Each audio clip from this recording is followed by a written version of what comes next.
తదుపరి మకర రాశి. మకర రాశి వారికి ఈ వారం శుభాశుభం మిశ్రమంగా ఉంది.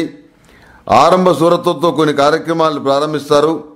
ఉద్యోగస్తులకు ఊరటగలిగే పరిణామాలు చోటు చేసుకుంటాయి. వ్యాపారస్తులకు మధ్యస్థంగా ఉంటుంది. సంతానం విద్యారంగంలో పురోభివృద్ధిని సాధిస్తారు. విందు వినోద కార్యక్రమాలు శుభకార్యాలు సానుకూలంగా సాగుతున్నప్పటికీ ఒక సమస్య తీరితే మరో సమస్యను పరిష్కరించుకోవాల్సి రావటం మీ మానసిక ఒత్తిడికి కారణమవుతుంది. సభలు సమావేశాల్లో పాల్గొంటారు.